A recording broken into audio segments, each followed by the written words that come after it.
bien parler des grands bouleversements qui vont frapper, j'oserais même dire qui frappent, qui sont en train de frapper notre humanité et qui nous avertissent du retour glorieux de Jésus. Dans l'épître de Pierre, il est écrit, deuxième épître de Pierre, chapitre 1er, verset 19, il est écrit « Et nous tenons pour d'autant plus certaines la parole prophétique à laquelle vous faites bien de prêter attention comme à une lampe qui brille dans un lieu obscur jusqu'à ce que le jour vienne apparaître et que l'étoile du matin, Jésus, se lève dans vos cœurs, sachant tout d'abord vous-même qu'aucune prophétie de l'Écriture ne peut être un objet d'interprétation particulière, car ce n'est pas par une volonté d'homme qu'une prophétie a jamais été apportée, mais c'est poussé par le Saint-Esprit que des hommes ont parlé de la part de Dieu.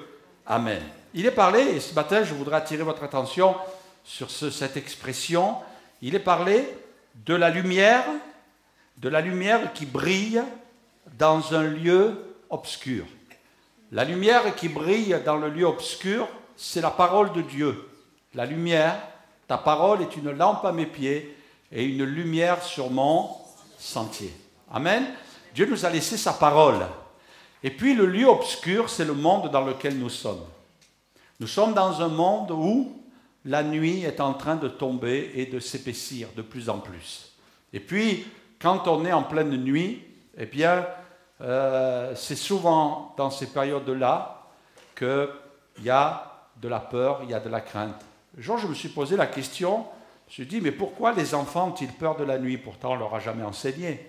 Ce n'est pas un élément naturel, ce n'est pas fait pour l'être humain, la nuit. La nuit est faite pour le repos, certes, mais la nuit est souvent un moment, où notre être n'est pas sécurisé. On préfère le jour, on préfère la lumière.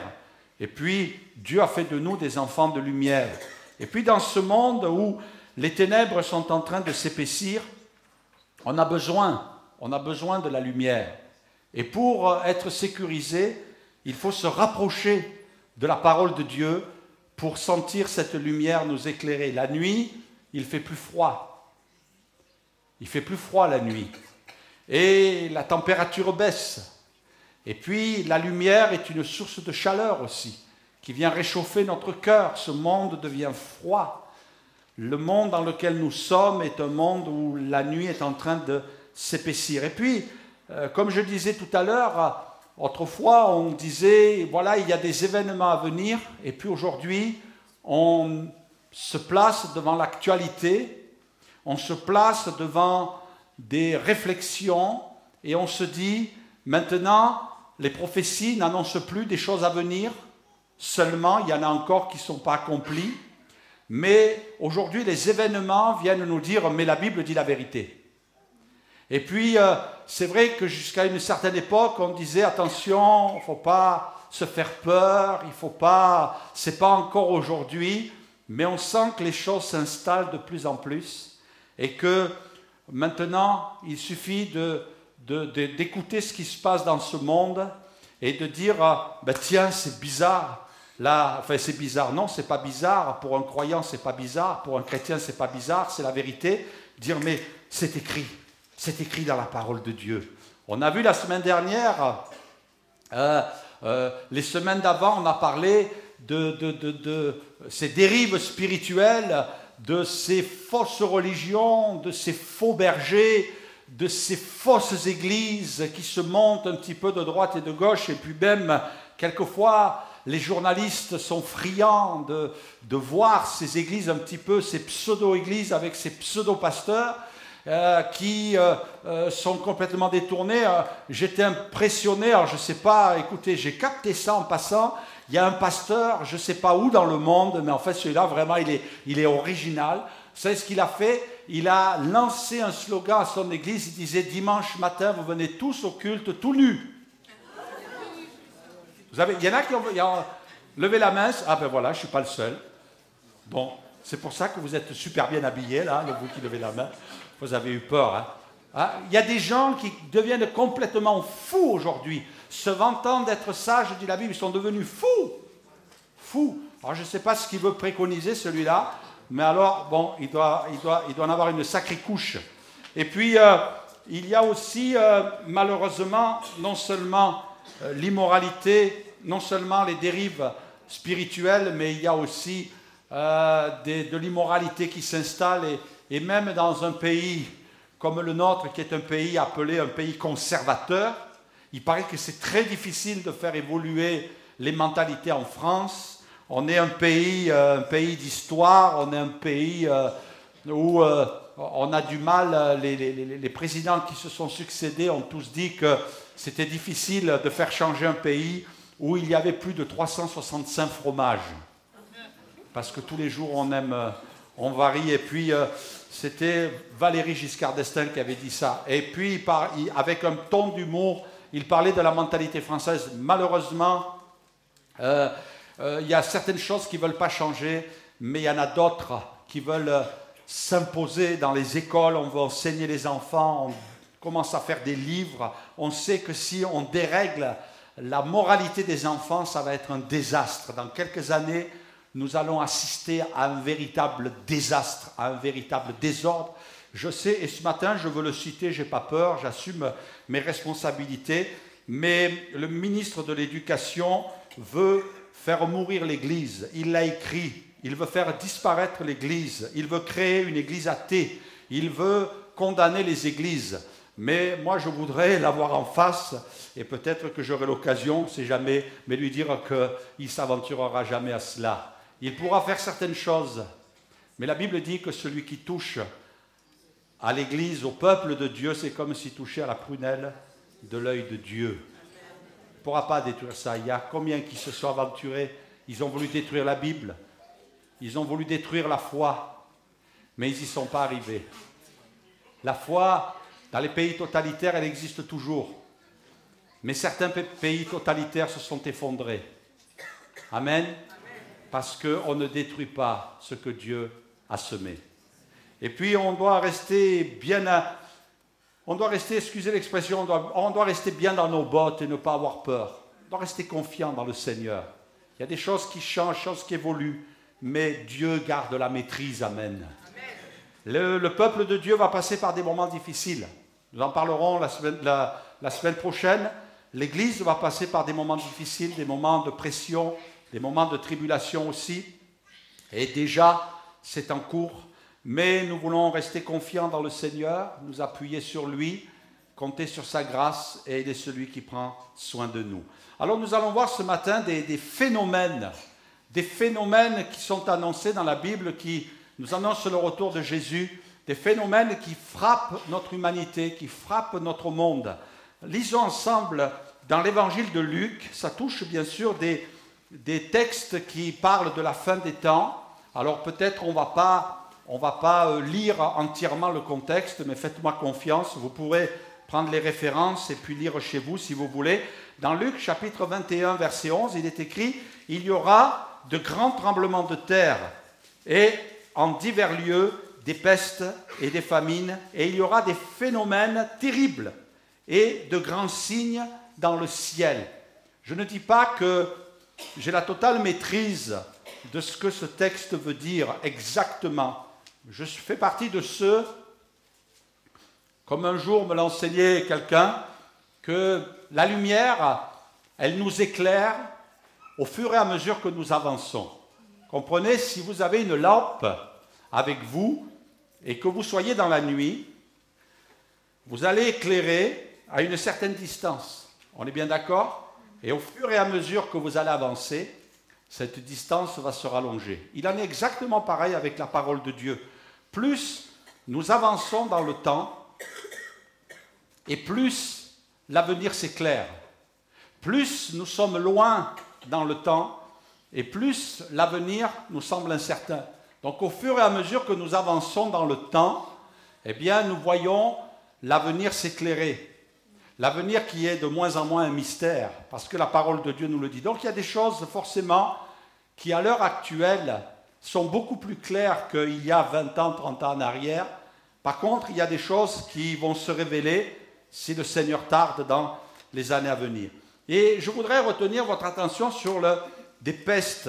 Il y aura des pestes, ça parle de maladies. de maladies. On est impressionné parce qu'il y a beaucoup d'argent qui est dégagé, comme jamais, pour l'industrie pharmaceutique. D'ailleurs, une grande source de gains et de richesse pour beaucoup, malheureusement. Il faudrait que ce soit interdit, mais c'est comme ça, le siècle de l'argent. Et puis, il y a des médecins, il y a des chercheurs dans divers pays. Notre pays, en France, n'est pas des derniers pays au niveau de la recherche. Au contraire, il semble être aussi à la pointe. Mais malgré tout, eh bien, il y a des maladies qui ne s'enrayent pas. Par exemple, on entend que le nombre de cancers a augmenté en France de 63% en 20 ans. Normalement, on aurait dû aller vers une décroissance du cancer. Mais le cancer est en pleine expansion. Le cancer, disent certains scientifiques, progresse même en Europe. Donc on s'aperçoit que, bien sûr, c'est pas évident. On croyait qu'en allant dans le temps, on allait enrayer les maladies, les pestes. Moi, je considère que le cancer, c'est comme une peste. Alors imaginez bien, à l'époque de Jean, à l'époque des apôtres, quand ils avaient un mot, ils parlent du mot qu'ils connaissaient. Pour eux, la peste, c'était quelque chose de terrible. C'était même le plus terrible mal qui pouvait exister à l'époque des apôtres. Et bien sûr, le mot cancer n'existait pas, donc ils l'ont exprimé avec leurs mots. J'étais impressionné de trouver cet article aussi. On découvre en moyenne une nouvelle maladie par an. Une nouvelle maladie par an. Ça doit être normalement... Voilà. Et puis, on a fait une étude, et puis à cause des vols d'avions, des gens qui se déplacent, les maladies se propagent à une vitesse vertigineuse, il n'y a plus de contrôle. On considère 2 milliards de personnes ont pris l'avion. Impressionnant. Et puis là, les virus se communiquent plus vite. Et puis, j'étais impressionné aussi d'apprendre qu'à une époque, on n'en parlait pas, c'était même pas quelque chose de pensable dans notre pays, mais le 14 février, une femme décède du virus de la grippe H1N1 en Limousin. Vous avez vu cet article? Et puis une femme enceinte atteinte du virus H1N1 a été hospitalisée au CHU de Limoges. Donc, ce sont des choses qui étaient impensables à une certaine époque et qui se mettent en place, qui prennent place. Et puis, malgré tout, on pensait qu'on allait enrayer la maladie, on allait enrayer le mal. Alors c'est vrai qu'il y a d'autres facteurs. Aujourd'hui, les gens vivent plus vieux. Alors forcément, la maladie s'installe. Peut-être les gens disent aussi la pollution. Mais toujours est-il que la Bible ne dit pas des choses qui sont fausses. Il y aura des pestes. Il y aura des maladies qu'on ne peut pas enrayer. Et puis, moi j'étais impressionné de savoir que même de nouvelles maladies apparaissaient. Des maladies qui, vous avez entendu parler, sont en train de muter, passent de l'animal à l'homme. Impressionnant. C'est terrible, mais c'est une réalité. Deuxième chose que la Bible nous dit, dans Marc chapitre 13, verset 7, « Quand vous entendrez parler de guerre et de bruit de guerre, ne soyez pas troublés, car il faut que ces choses arrivent, mais ce ne sera pas encore la fin. » Dans une autre version, Parole de vie, il est écrit, puis Jésus leur dit, « Un peuple se battra contre un autre peuple. Un roi se battra contre un autre roi. Il y aura de grands tremblements de terre et dans plusieurs régions, il y aura la famine et de graves maladies. On verra des choses terribles dans le ciel et les gens auront très peur. » On voit que c'est vrai, une autre version dira, il y aura de l'angoisse chez les nations, sans que les gens sont inquiets. Moi j'entends, j'essaie d'être attentif, les gens disent, mais on va où? Où va-t-on? Vous l'avez entendu cette expression? Où va-t-on? Mais qu'est-ce qui va se passer? Qu'est-ce qui va sortir encore? Presque on est là à dire, j'entends des gens dire, oh non, je ne veux plus regarder les informations. Comme si ça allait changer le monde. Hein? Parce qu'ils ne regardent plus les informations, il n'y a plus de mauvaises nouvelles, ça n'existe plus. Mais ça, c'est l'autruche. La politique de l'autruche. Alors, je ne dis pas qu'il faut non plus se gaver de cela. C'est vrai qu'à une époque, l'information ne circulait pas aussi vite. Mais quand même si des gens me disent, pasteur, oui, mais vous comprenez, ça a toujours existé. Oui, Mais les gens qui se penchent sur les sujets disent ça a toujours existé, mais jamais à ce rythme. Jamais à ce rythme. Il y a quelque chose qui se passe, et puis les choses s'accélèrent et elles se rapprochent les unes des autres. Et c'est vrai qu'aujourd'hui, on ne peut pas dire que malgré les casques bleus, eh bien, il y a moins de guerre. Non, il est prouvé que, et puis on n'est pas au courant de toutes, que les guerres sont en train de frapper, de sévir. Et puis, il y a des nouvelles guerres. Depuis le 11 septembre, je me rappelle quand on avait entendu George Bush dire à la télé, à partir d'aujourd'hui, ça ne sera plus comme avant. Je ne sais pas si vous vous rappelez ce discours. Nous entrons dans de nouvelles formes de guerre. Il y a des guerres qu'on a connues. La dernière guerre mondiale, et puis, mais il y a des guerres civiles, il y a des guerres économiques, il y a des attentats, il y a des prises d'otages, il y a des guerres ethniques, il y a des conflits interreligieux. Hein? On entend aujourd'hui des rapports de guerre, notamment en Centrafrique, où c'est des tensions interreligieuses. Les gens s'entretuent, les gens sont meurtris, et puis, sans compter toutes celles qui sont tenues en silence. Et puis, c'est une réalité. Les scientifiques nous disent aujourd'hui que nous pouvons éradiquer toute vie humaine de cette terre au moins 20 fois. Toutes les armes que nous avons en stock peuvent détruire la terre 20 fois. Pour vous dire sur quoi nous sommes, on a l'impression que notre monde s'est bâti comme une sorte de bombe atomique, et le jour où il y a un déréglé, un fou, eh bien, tout peut sauter. Et puis, quand on parle de guerre et de bruit de guerre, on ne peut pas contourner Israël, le peuple d'Israël.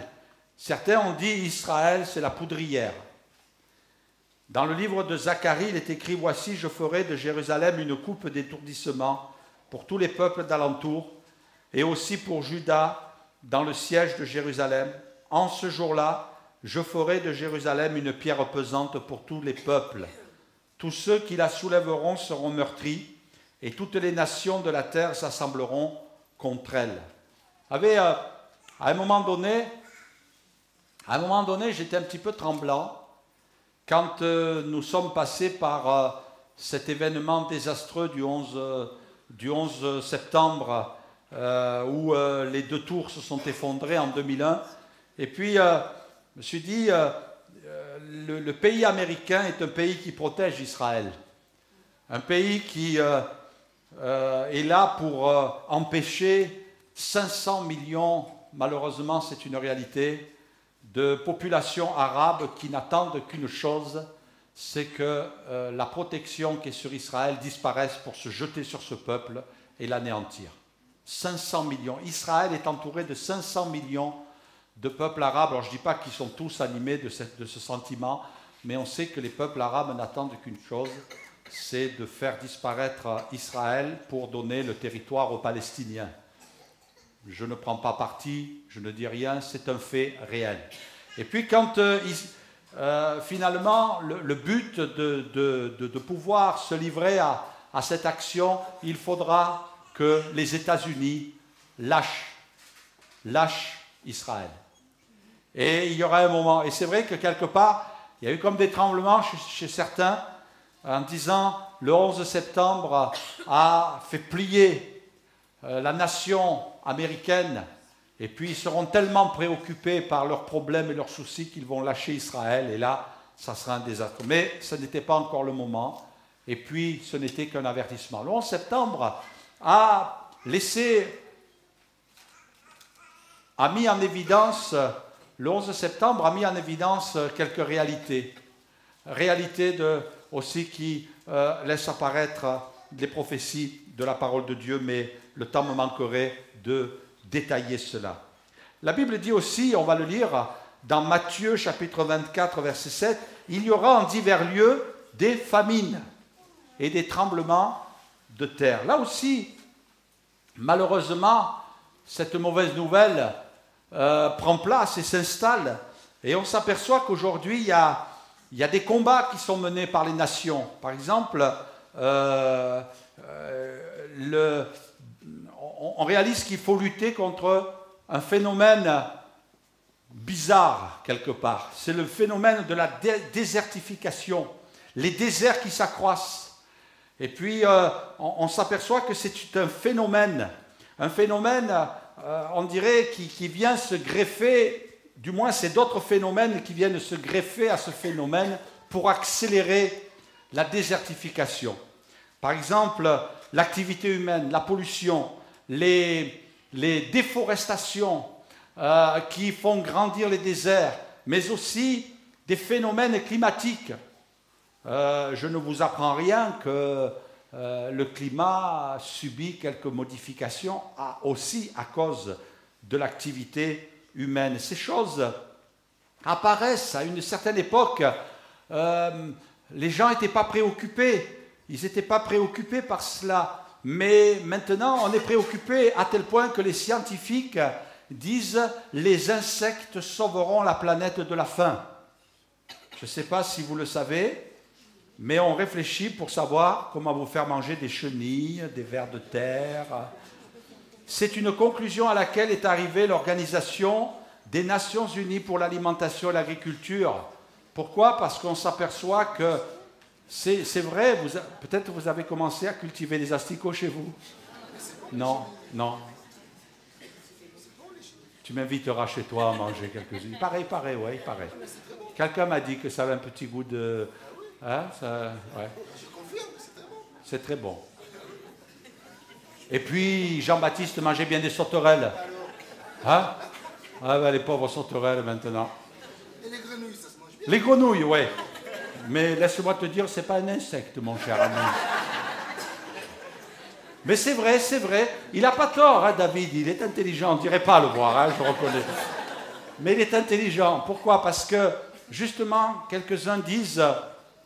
D'ailleurs, c'est la fin de cet article, qu'à une certaine époque, les fruits de mer, on ne les mangeait pas. Et maintenant, c'est devenu très bon, bizarrement. Hein? Et puis, même c'est des repas de fête.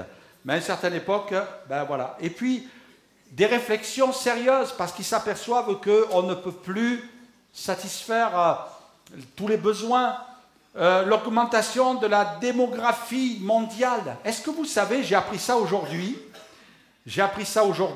je tiens à vous dire, chose que vous ne savez pas, je suis sûr qu'il n'y en a pas un qui le sait, ce matin, que depuis ce matin, 4h10 du matin, 4h10 et 21 secondes, nous étions 7 196 663 847 habitants sur la planète. Vous le saviez ça? Non, j'étais content, je vais la reprendre de quelque chose. Hein. Et puis, j'ai appris ce matin que tous les jours, à peu près Limoges et son agglomération, on estime à combien? 230 000 Limoges et son agglomération. Tous les jours, 232 000 personnes sont à rajouter sur la planète Terre. 230. Imaginez que chaque jour, il y a une ville comme Limoges, pouf, qui descendent sur la planète Terre. Rien à voir avec Avatar, mais imaginez quelques instants que tous les jours, une ville, région, enfin une agglomération comme Limoges descend sur l'humanité. 232 000. Et les estimations disent que d'ici 2050, nous serons 9 milliards. 9 milliards sur la planète Terre. Donc vous comprenez que ce sont des choses qui sont avérées. Et puis, à une certaine époque, quand on disait qu'il va y avoir des famines sur la Terre, mais ce n'est pas possible. Il y a 30 ans en arrière, nous étions dans certaines phases de croissance, des années glorieuses, des années où l'industrie battait son plein. C'était le siècle de l'espérance, l'industrialisation, et là on allait vers un avenir, c'était l'âge d'or. Aujourd'hui on déchante, on dit non, c'est pas vrai, c'est faux, on était dans l'illusion. Et quand on lisait dans la Bible, il va y avoir des famines, mais c'est pas possible, c'est pas possible. Maintenant, avec tout ce qui existe, et puis les machines agricoles, hein? Oh là là, hier j'ai appris, j'ai écouté des infos, à cause du salon de l'agriculture, on faisait essayer un tracteur. 130 000 € le tracteur. Wow! Il y avait tout dedans. Tout est géré par GPS. Et non seulement ça, mais alors j'avais jamais entendu ça. Maintenant, ils ont sorti un système. Alors, je ne peux pas vous expliquer comment ça fonctionne, je suis incapable, mais ils sont capables, ces tracteurs, d'analyser l'état dans lequel se trouve l'agriculture, s'il faut rajouter de l'azote. Il analyse même, il doit serrer la main aux plantes en passant. Comment ça va? Ah ben il me manque un peu d'azote, t'inquiète pas. Psst. Et toi, comment ça va? Moi, je sature, j'ai trop bu, je suis un peu sous. Non, toi, t'as rien. Hop, c'est impressionnant. Et le monsieur dans le tracteur, vous savez ce qu'il fait? Il lit son journal. Parce qu'il n'a même plus besoin de piloter le tracteur. Malgré tout, les scientifiques sont inquiets et se disent, il y a des famines qui sont à venir, et puis on n'arrivera pas à satisfaire. Et puis, il y a des gens qui ne mangent pas à leur faim. Encore aujourd'hui, il y a des gens qui meurent de malnutrition. Vous saviez cela?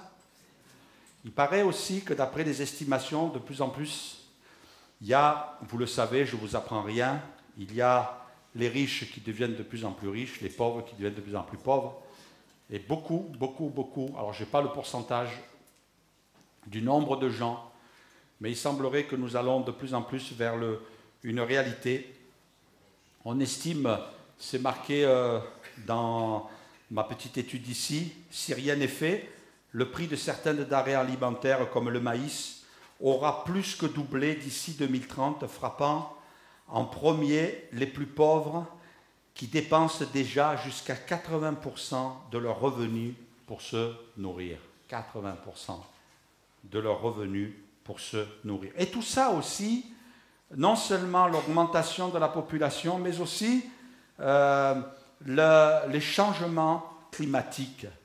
Ça vient se rajouter, ça vient accentuer. C'est vrai, moi je suis stupéfait quelque part, parce que en quelques années, nous subissons des bouleversements impressionnants. Des choses dont on n'entendait même pas parler. Et aujourd'hui, c'est même plus de, comment dire, un esprit futuriste, mais c'est une réalité. À une époque, on disait, oh, dans le futur, ça va être comme ça. Alors c'est vrai que bon, il y a eu beaucoup d'extrapolations. Hein. On pensait qu'à l'an 2000, on allait se déplacer en soucoupe volante. Hein. Vous imaginez, on arrive tous en soucoupe volante, on descend, on vient au culte et puis on repart. On pensait ça à l'an 2000. Hein. Mais il y a des choses qui étaient impensables et aujourd'hui, on se dit, mais on est en plein dedans. Il y a un autre aspect aussi qui mérite toute notre attention. Il est dit dans l'évangile de Luc, chapitre 21, verset 11, « Il y aura de grands tremblements de terre et en divers lieux, des pestes, des famines, et il y aura des phénomènes terribles. » Il y aura des grands tremblements de terre. On est impressionné parce que notre génération est frappée par des phénomènes dont on n'avait jamais, ou du moins pratiquement jamais entendu parler. Le tsunami en 2004 dans l'océan Indien, le 26 décembre 2004, ça a fait quelque chose de terrible. Alors c'est vrai que, comme moi, vous avez entendu des gens qui disent « Pasteur, oui, mais ça s'est toujours passé, on ne le disait pas ». Ce n'est pas tout à fait vrai, parce que pensez bien que ce matin, en venant devant vous, moi je n'ai pas l'habitude de vous bercer, de vous raconter, de vous faire peur, mais il y a quand même beaucoup de scientifiques qui disent que ce sont des choses qu'on n'a jamais vues. Le tsunami de 2004, les scientifiques ont dit que c'est la plus puissante jamais enregistrée. Donc ce tremblement de terre, d'ailleurs vous l'avez marqué ici, ce tremblement de terre, c'est la fin du premier paragraphe, à la 4e magnitude, la plus puissante jamais enregistrée dans le monde. Moi ça m'a impressionné. Jamais enregistrée dans le monde, jamais. Ah, vous allez me dire, oui, mais à mémoire d'homme ou à mémoire de papier. Jamais enregistré, mais peut-être qu'il y en a eu d'autres, c'est vrai, bon, le Big Bang, tout ça, bon, ben ça va, on va pas aller jusque-là. Mais toujours est-il que quand même, les choses sont enregistrées déjà depuis longtemps. En termes de perte humaine, c'est l'un des 10 séismes les plus meurtriers et le pire tsunami de l'histoire. Le pire. Donc, moi, ça m'interpelle. Je ne veux pas me faire peur, je n'ai pas besoin, je ne veux pas vous faire peur, mais je crois que la parole de Dieu nous éclaire. On marche dans la nuit. Peut-être vous auriez tendance à dire, mais pasteur, écoutez, vous n'avez pas quelque chose de plus agréable toute la semaine, là ça a été dur, le patron, on l'a vu sur le dos. Lui, c'est pire qu'un tsunami. Et puis, on voudrait entendre des choses. Non, mais on ne peut pas. Mais quelque part, dans cette nuit dans laquelle nous évoluons, nous avons besoin que la parole de Dieu vienne nous éclairer. Et je crois que c'est pour ça que le Seigneur a voulu qu'on ait cela sur notre cœur. En Haïti, le séisme de 2010. Et puis, des catastrophes qui ne se sont pas passées dans les années passées. Par exemple, il y a eu Tchernobyl, mais la catastrophe, on pensait que c'était terminé. Mais Fukushima, oui c'est ça, eh bien aujourd'hui, plusieurs journalistes et scientifiques sont sur le terrain pour constater les terribles dégâts qui se poursuivent. On est en train de noter des cancers de la thyroïde chez les enfants. On est en train de voir que malheureusement des gros déversements de mètres cubes d'eau dans la mer qui polluent, qui sont en train de polluer. Alors bien sûr, on peut se dire, bon, ben, tant pis pour les poissons, mais les poissons, on les mange. Et peut-être vous en rendez pas compte, mais il y en a même qui arrivent dans votre assiette et qui sont de là-bas. Hein. Alors, vous savez, un seul conseil, vous éteignez la lumière. Si le poisson s'allume, c'est qu'il a été irradié. Bon, ça c'était pour vous détendre. Hein. Bon, un petit peu de détente quand même. Mais malheureusement, je ne sais pas, mais on annonce qu'il doit y avoir une émission qui doit retracer tout cela sur France 3. Je ne sais pas si elle est passée ou si elle va passer. Il y a quelqu'un qui a une info ce matin là-dessus? Non, ça doit passer. Alors, aujourd'hui, on est impressionnés. 26 enfants sont déjà touchés par des contaminations, et puis, enfin des cancers, je dis bien des cancers de la thyroïde, sans compter ceux qu'on n'a pas encore examinés. Et les scientifiques disent, parce que bien sûr on ne veut pas nous le dire, on ne nous dit pas tout, je ne veux pas vous faire peur, excusez-moi, mais c'est bien que vous soyez au courant. Sommes-nous, la question qui se pose, sommes-nous au bord d'une catastrophe sanitaire à l'échelle mondiale? C'est en train d'atteindre les côtes américaines, et puis il y a beaucoup d'inquiétudes. Nous ne sommes plus dans des hypothèses, nous ne sommes plus dans des événements à venir, nous sommes dans des événements qui ont pris place. Et puis on est conscient que ces choses sont en train de s'installer de plus en plus, de prendre place dans notre monde, dans le monde d'aujourd'hui. Et la Bible nous écrit tout cela, non pas pour nous faire peur, non pas pour nous tenir dans la crainte. Vous savez, Dieu ne pousse personne à se convertir. Dieu ne force pas. Il aurait pu user d'autres moyens. Il aurait pu user de révélations particulières. Dieu, par le Saint-Esprit, pour nous amener à son salut. Non, il veut simplement nous avertir. Et je crois quand même aussi que Dieu, dans sa parole, pense à son peuple, à ses enfants. Et il veut leur dire, ne vous inquiétez pas, ces choses, elles sont écrites. Je ne vous ai pas pris en traître, ces choses sont écrites. Et puis certains, aujourd'hui, qui n'ont pas la foi, auraient tendance à dire, comme c'est écrit dans la Bible, mangeons et buvons, car demain nous mourrons. On veut brûler la vie des deux côtés. On se dit, il faut vivre, il faut vivre, il faut vivre, il faut vivre. Alors, on va essayer de noyer tout ça.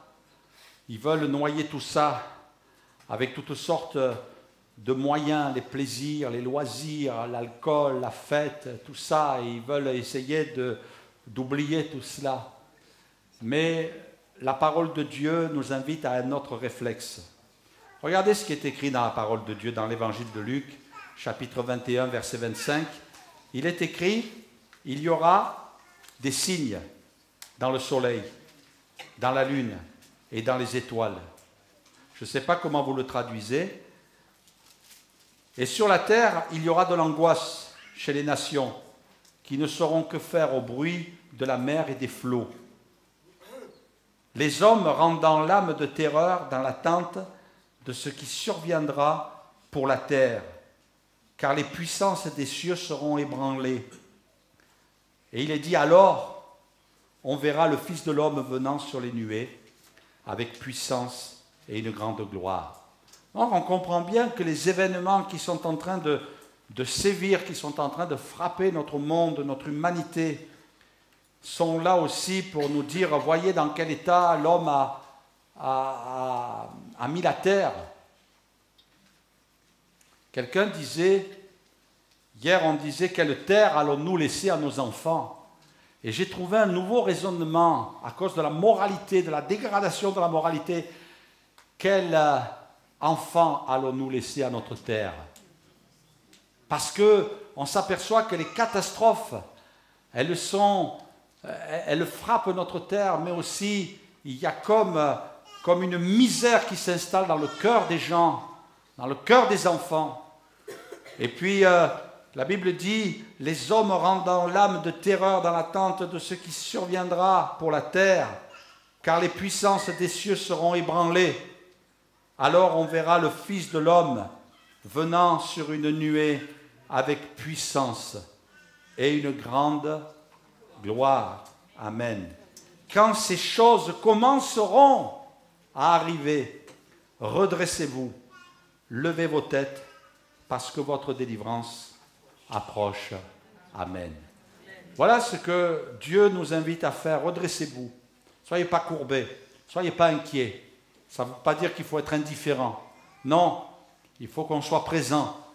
Il faut qu'on soit là. Il faut que l'Église soit là pour tendre la main à ceux qui sont dans l'angoisse, à ceux qui sont dans la détresse, à ceux qui sont dans l'incertitude, en leur disant, mais attention, tout ce qui se passe en ce moment, c'est un message qui est adressé, qui est lancé à l'humanité pour qu'elle se prépare au retour de Jésus. Alors, prépare-toi à rencontrer Jésus, prépare-toi à faire la paix avec Dieu. Et puis qu'en même temps, on lève nos têtes pour qu'on soit dans la foi, qu'on soit confiant, qu'on ne se relâche pas. Et nous en parlerons la semaine prochaine.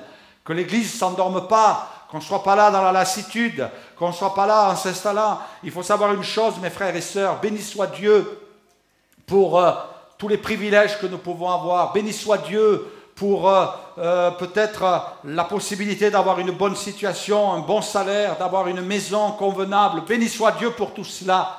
Mais sachons une chose dans notre cœur, qu'il faudra tout laisser. Il faudra tout laisser. Et puis, il y a une place qui nous est réservée dans le ciel. Et puis c'est là que nous plaçons notre espérance. Notre espérance, elle n'est pas dans notre salaire. Notre espérance, elle n'est pas dans nos biens matériels. Notre espérance, elle n'est pas dans les richesses de cette terre. Notre espérance, elle n'est pas dans la maison. On en jouit. Gloire à Dieu pour tout cela. Notre espérance, elle est là-haut. Et la Bible dit, il faut vous redresser. Oh, n'ayez pas le regard vers la terre en vous lamentant sur votre propre sort, sur votre état. N'ayez pas le regard figé sur les biens que vous avez ici-bas, mais vos yeux, vous les levez, vous redressez votre tête et vous regardez là-haut, comme pour dire, Jésus, tu reviens. Et puis, on veut se préparer à ce retour pour que notre âme, elle soit prête. Amen. Pour qu'on soit prêt. Aller à la rencontre du Seigneur. Il y a des gens, ils se sont laissés piéger, ils se sont laissés emprisonner par des prisons dorées, des prisons de richesse, de plaisir, de loisirs. Mais on ne veut pas perdre l'objectif. On veut se redresser, on veut continuer et avancer, lever nos têtes, parce qu'on sait que ça approche, les choses s'accélèrent. Nous ferons sûrement partie, je ne sais pas, je n'ai pas de précision là-dessus, mais sûrement partie de cette génération qui va connaître le retour de Jésus. Amen. Et ça va être glorieux. Notre espérance, elle n'est pas ici-bas. Elle est là-haut. Prépare-toi. Et ce matin, je voudrais t'inviter à te préparer, à préparer ton cœur, à préparer ta vie, à mettre de l'ordre. Peut-être cette semaine, mettre de l'ordre dans ta vie. Commencer à régler certaines choses, te préparer dans ton cœur, à dire, ça y est Seigneur, je suis prêt. Je ne sais pas quand tu as prévu de revenir, mais je veux réaliser que ce qui se passe aujourd'hui ne fait que confirmer en partie ce que ta parole me déclare. Alors je me prépare, Seigneur. Amen.